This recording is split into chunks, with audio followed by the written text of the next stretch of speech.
उस 8 साल के बच्चे को उपहार में कागज़ पेंसिल देते हुए आंटी ने कहा, सुना है घर की दीवारों पे तुम टार से चित्र बना देते हो, लेकिन देखो ना, दीवारें चित्रकारी के लिए नहीं होती और ना ही टार चित्र उकेरने के लिए होती हैं। इसलिए ये लो कागज़ पेंसिल और जितना मन चाहे उतना बनाओ और मुझे भी दिखाओ।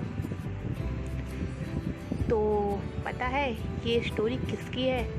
तो ये स्टोरी है वॉल्ट डिज़्नी की, जिन्होंने इतनी सुंदर सुंदर डिज़ाइनें बनाई डिज़्नी जैसी, जिनकी बायोग्राफी में क्या मोड़ आता है। एक छोटी सी क्लिप, उनकी एक छोटी सी स्टोरी सुनाते हैं।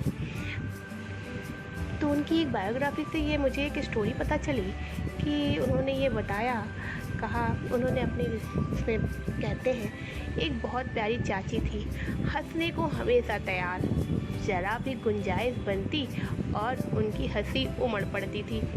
हंसी भी ऐसी कि आसपास इतनी खुशियाँ रौनक फैल जाती थी उनकी हंसी से कि पूछो नहीं।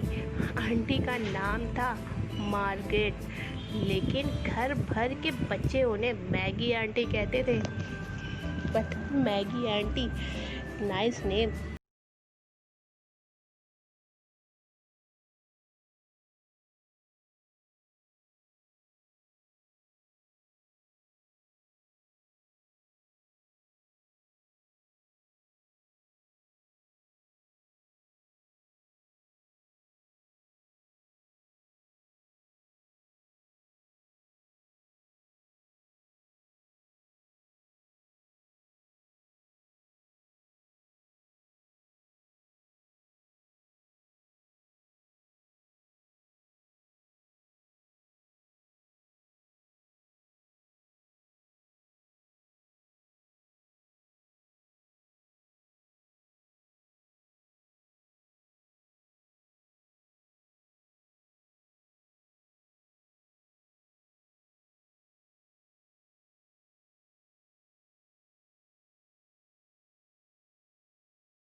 और गहरी खुशियों से भर जाता है, जैसे लगता है कि ज़िंदगी का सबसे बेहतरीन तोहफा उसे मिल गया हो।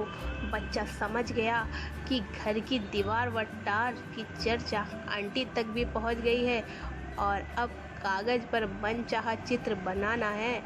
कागज़ कितना सुंदर है, सुगंधित है और पेंसिल भी इतनी सुंदर और बेजोड़ है। वह बच्चा उसी क्षण अपनी खुशियाँ उकेरने लगता है। उसकी खुशियों का ठिकाना नहीं होता है। ये समझिए वो बच्चा कौन था, पता है ना सबको? वो अक्सर अपनी आंटी को ही चित्र में उकेरने की कोशिश करता था। वो सोचता था कि इतनी मतलब अच्छी मेरी ज़िंदगी से जुड़ी हुई कुछ चीज़ हुई है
कि उसके चित्र बिक सकते हैं, वह कुछ बेचने लायक बना सकता है।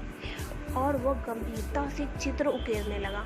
बढ़ते समय के साथ उपहार, चित्र और बच्चा तीनों बड़े हो गए।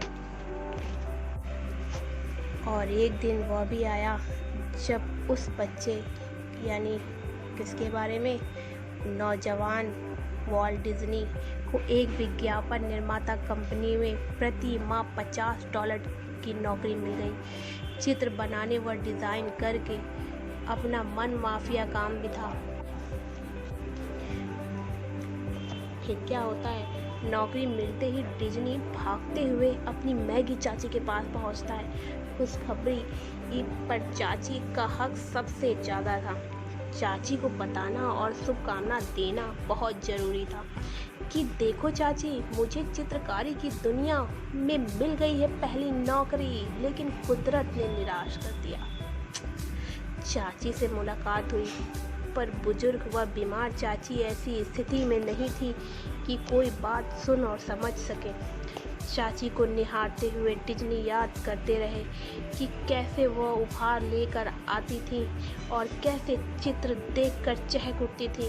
काश काश काश चाची को पता चलता तो वो खुशी से फूले नहीं समाती।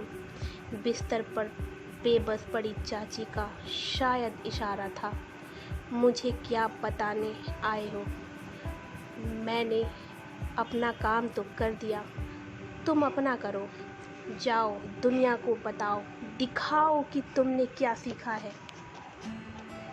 सही बात है, ऐसी चाचियाँ सबको नसीब हो और उनकी इस प्रेरणा को भी सराहना देना बहुत ज़रूरी है।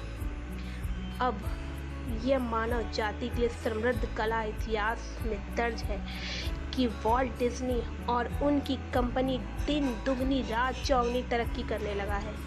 मैगी चाची के उपहार के दम पर ही डिज्नी और 1901 से 1966 ने तक अपनी दुनिया को बेमिसाल उपहारों से नवाज दिया है। सबसे पहले ओसवाल्ड द लकी रैबिट जैसा कार्टून चरित्र मशहूर हुआ और फिर Mickey Mouse, Minnie Mouse, Pinocchio, Dumbo, पैपी, सिंड्रेला, मैरी पॉपिंस जैसे अमर किरदारों की लाइन लगा दी गई। उनके चरित्र चित्र से फिल्मों तक छा गए। डिज्नी 52 साल बार ऑस्कर अवार्ड के लिए नामांकित हुए हैं और 22 बार विजय रहे। कार्टून और एनिमेशन उद्योग की बुनियाद रखने वाले वॉल्ट डिज्नी अपनी एक ऐसी दुनिया बसा गए जहां हंसी और खुशी थमने का नाम ही नहीं लेती थी।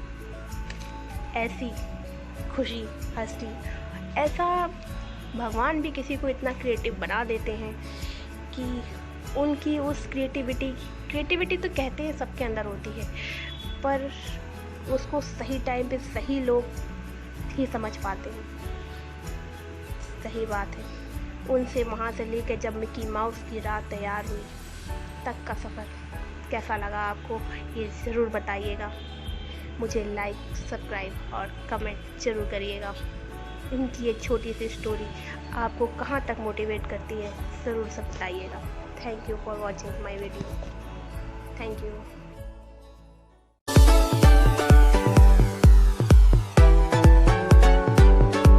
VFX footage.